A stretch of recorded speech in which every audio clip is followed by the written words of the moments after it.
一集我们要来跟大家闲聊地球母亲盖亚。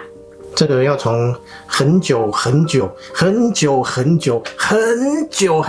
以前开始说起，到底有多久呢？我也不知道到底有多久。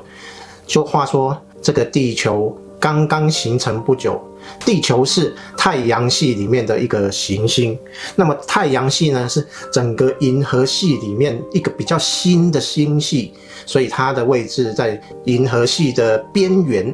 在很久以前，整个银河系所有出现的生命啊、文明啊，这些都是集中在银河系比较中央的一个地方。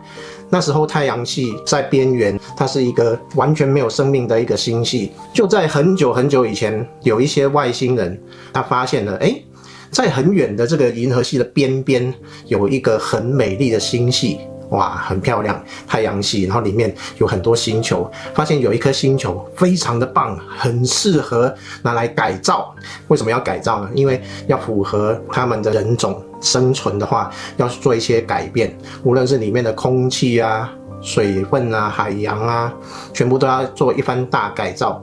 所以他们有了一个新的想法，想说这么大的银河系，整个文明都集中在这个银河系的中间，那是不是我们在比较远的地方，我们也来发展一个殖民地，然后把我们的人种能够放在这个美丽的边缘地带的一个星系里面。所以他们有了这个想法之后，后来呢，他们就来到了这个星系。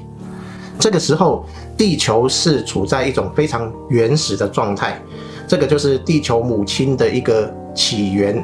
在当时，地球母亲其实是没有名字的，而这些外星人看到这个美丽的星球，他们就给它取了一个名字，叫做 Terra。Terra 就是地球，当时这些外星人看到地球，给它取的一个名字。然后他们来到这个 Terra 的星球，就开始改造这个星球。这一切是如何发生的呢？其实是因为地球本身它就是一个生命体。其实我们所有的星球、行星、恒星全部都是一个独立的个体、独立的生命体。那地球这个生命体觉得待在这个地方很无聊，没有什么新鲜的事情，然后他就动了念头，去显化出有人来把它改变它的外形。在现在来说就是医美啊，医美，对，就是改造它的外形，对自己的外形有更大的期待，然后就显化出医美团队来帮他修整它的外观。你举例好接地气哦。然后这个医美团队来到地球呢，就开始整个大改变。在地球上，当时是有土壤，然后有山有水，但是其他并没有一些树木啊，那些东西什么都没有。然后他们就把海洋跟土地的比例重新做了调整，并且种植了植物。当时他们只把植物种植在这个地球上面，后来他们的发展团队就来到了地球，就开始玩一个类似麦块的游戏，就创世神，对，创世神，然后就开始玩，然后什么都没有，他就想说，因为他要把他们的人种移植到这个星球来居住，那么就要需要很多的生命体来陪伴着他们的人种啊，就开始设计用 DNA 去创造了很多的动物、很多的昆虫等等。哇，然后就开始研究这些东西。但是在最早期的时候，他们在做这些设计的时候，是需要一段孕育期，完整的生态让它出现，所以他们最先设计的就是类似恐龙，还有一些爬虫类，有鸟啊等等这些古代的生物。设计的这些生物是用来改变这整个生态它的生物链的，让它运作了一段时间之后，才慢慢开始改变。整个生态孕育的差不多，发生了一件事情，有一个巨大的陨石，结果砸到了这个地球，大型的动物死掉了非常多，然后小型的动物死掉了也很多，但是有留下来的比较多。后来这个生态地球慢慢自己修复，然后又改变了，慢慢的这些生物开始演化到一个程度之后，然后这个团队又来到地球勘察，觉得说现在地球的环境已经很适合把他们的人种放在这个地球上了，所以在地球上就有了第一批的人类。是原始人吗？原始人，对。他们教他们用简单的工具来生存等等，然后让这些原始人在地球上过一段生活之后，他们又来到地球上，再教育他们更进一步的生存的技巧。然后他们就越学越多，从原始人就开始会制造一些工具，然后慢慢文明就开始发展起来。这样子的一个过程，地球母亲就很开心，她就觉得地球非常多的生命在它上面孕育，然后她就觉得很开心、很有趣、很有发展性、创造性，然后她就用她的显化能力，让整个地球就更多的这种文明在上面更加的充实、更加的丰富。那这样一个一个文明一直延续到现在来，已经有第4个文明了。一个文明起来之后，一段时间它因为某种因素然后灭掉，然后又起来，然后又灭掉，又起来又灭掉，总共来到第4个文明才到我们这个文明来。对于地球来说，这些文明就好像在它身体上演出的一出戏码。其实时间对于我们来说跟地球来说是完全不一样的。哦，这样。我们人的生命一辈子可能是几十年、100年，在这么长的时间里面，对于地球来说其实只是一个很短的时间，像10分钟这样。所以其实地球它的生命是演化很快的，就是我们的一辈子发展，你看从没有电脑到有电脑，然后从有电脑又到有手机，然后又发展到现在手机这么进步，这整个过程也只不过几十年的时间，但是对于地球来说其实只有10分钟，10分钟就过了，然后就有很大的转变。所以地球的显化能力是很强的。关于地球文明的演化，刚刚稍微提了一下，现在想跟各位聊一聊地球本身它是一个什么样的生命体。我们都以为说地球它就是一片土地嘛，就是一颗球，然后我们生活在上面。对，大部分的想法是这样。其实地球是一个生命体。那在我们太阳系里面，每一颗星球它都是一个生命体，包括连我们的太阳，它都是一个生命体，独立的生命体。哇！我们一直以为，这些就是我们生活的土地啊什么，其实它都是生命。那它不就是宇宙最庞大的生物？比这个更庞大的都还有，就超巨大的星球。对，其实我们一直想说，人好像是一个独立的生命体。其实我们身体里面的每一个细胞，然后每一个粒子，它都是有意识的，它都是一个独立的个体。你看我们的一般的物质啊，然后把它分解开来，分解到什么原子，然后中间有原子核，旁边有电子旋转。科学用显微镜看到，哇，这么小的东西竟然有这种现象在那里旋转，是不是就跟我们的太阳系行星绕着太阳旋转非常像？其实整个生命从大到小都有一些关联性。那其实每一个粒子，大到很大的像太阳这么大的个体，它都是有生命的；小到一个小小的粒子，它也是有生命的，它都是有意识的。这是我们所不知道的。就像我们的胃，它其实是由很多所谓的胃的意识的粒子所组成的，所以其实它有它独立的意识，这是我们所不知道的。所以爱惜我们的身体就是爱惜许多的生命。没错，是爱惜很多的生命，他们都是众生。那么地球到底是一个什么样的生命体？它其实是一个非常温柔的生命体，它带着一种很慈爱的一种状态，在孕育着地球每一个生命。我们试着想好了，我们如果能够看到太空其他星球上的一些状况啊等等，我们会发现，其实在别的星球，像是暴风啊、地震啊等等，都是时常发生的一些状况，不像地球发生的这么少。简单的说，地球这个生命体，它只要轻轻伸个懒腰，这样，然后地球上某一个地方可能就发生10级、20级的地震。如果地球这样活络筋骨，地球上面的人不知道会怎么样。所以地球是一个很温柔、很照顾上面所有生命的一个星球，不是每一个星球它都会对上面的生命体这么体恤。是哦。对，有的星球就对上面的生命体没有那么大的慈爱，就常常暴风啊、海啸啊，然后地震啊。是故意的哦？也不是故意，因为每个星球它运作，其实它都会有一些，就像身体一样，不时就会伸展一下、活动一下等等。那个小小的活活动就会造成很大的伤害，对于上面的生命。所以地球母亲知道这一点，所以就不敢乱动。对，就是因为这样，所以它就轻轻的动。轻轻的动。对，还有这样的。的确是这样子。原来。那另外一个事情就是地球母亲。在古时候叫做大地之母嘛，那为什么叫做大地之母？为什么是母亲呢？其实我们真正的母亲真的就是大地之母。以我们这种生命体来说好了，我们身体里面大部分都是血液，然后血液携带的氧气到我们的各个内脏去，然后产生功能。氧气其实它携带的是什么？是气，是能量。我们整个身体所有机能运作全部都依靠气。那这些气到底从哪里来的？为什么空间里面有这么多这些气、这些能量存在？全部都是地球母亲给我们，都是它的能量。哇！所以我们能够在这个世界上生存，每天能够正常的活着，依靠的就是地球母亲的能量。所以真的，它就是我们生命的母亲，没有它，我们是完全没办法生活的。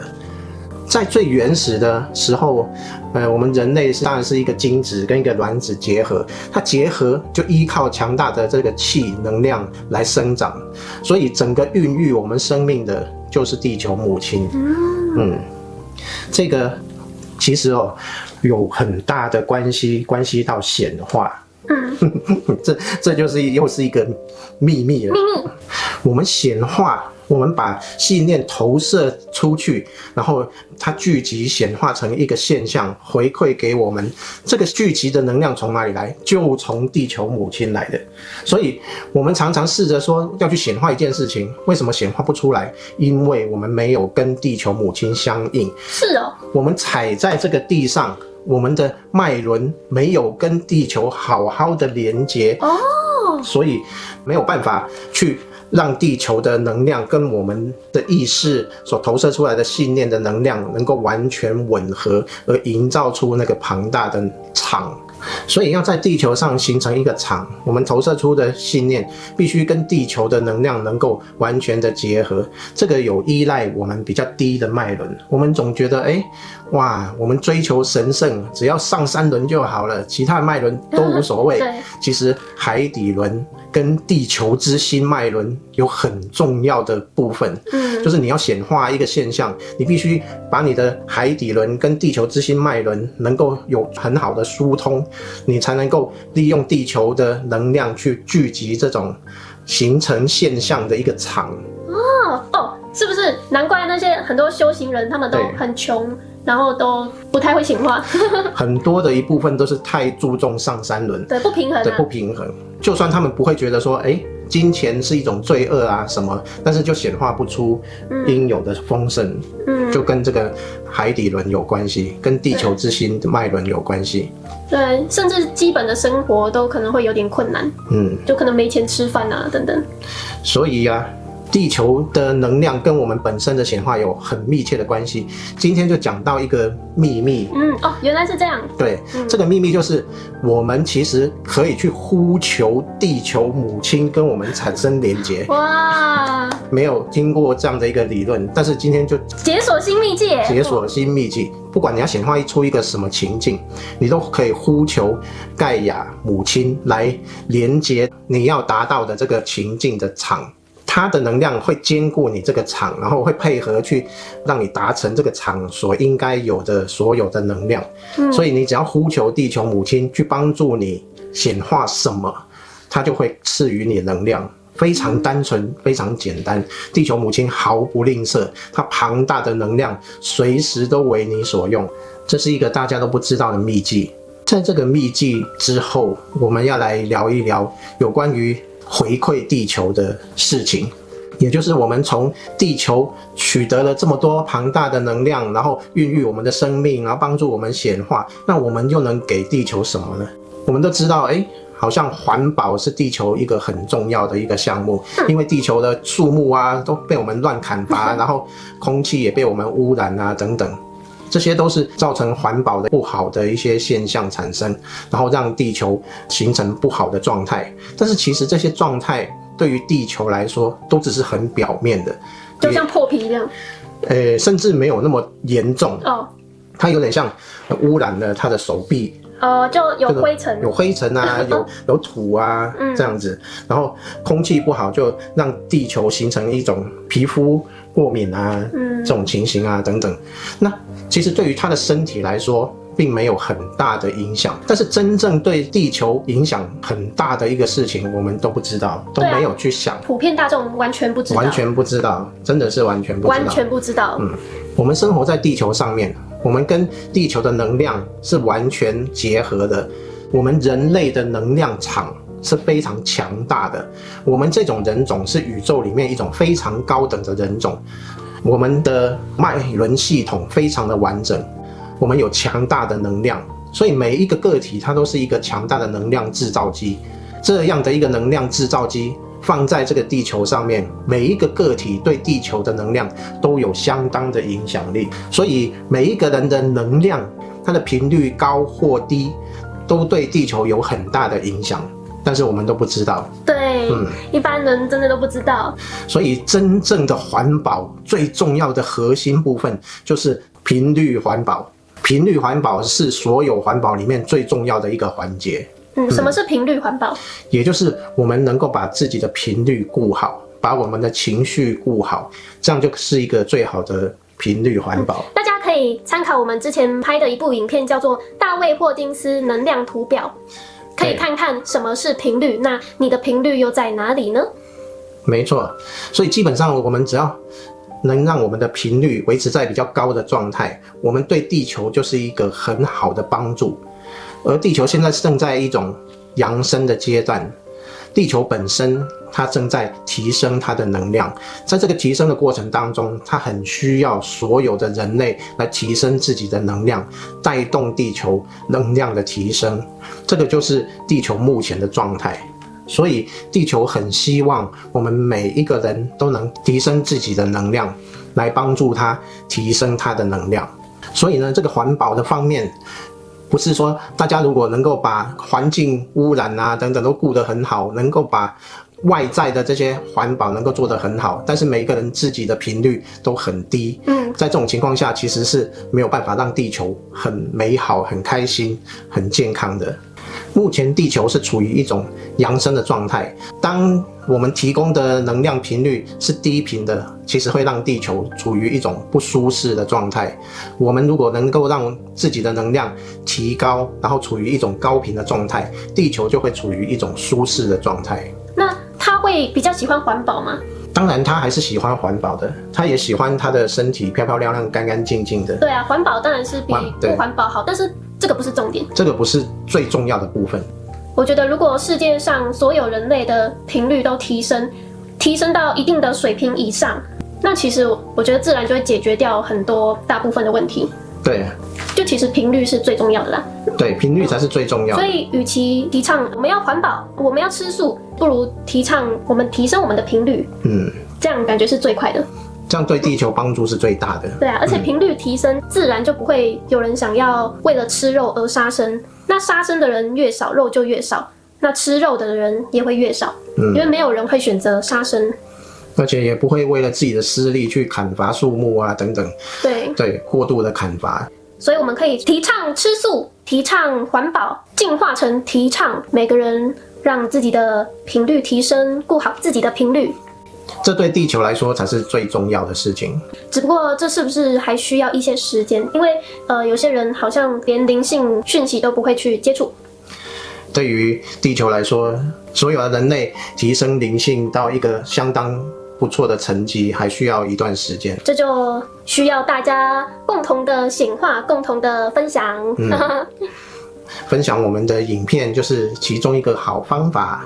因为我们的频道有分享很多能让频率提升的影片，就大家看看看，那自然很多旧有框架就会被慢慢瓦解，那就会越来越开阔，越来越开阔。那大家有什么问题可以在下方留言，之后我们都会陆陆续续拍成影片分享给大家。那如果这部盖亚的介绍以及盖亚的超级秘技对你有帮助，可以按赞这部影片，就等于推广这部影片，让它更有机会被更多人看到。那这集的分享就到这边，拜拜。拜拜。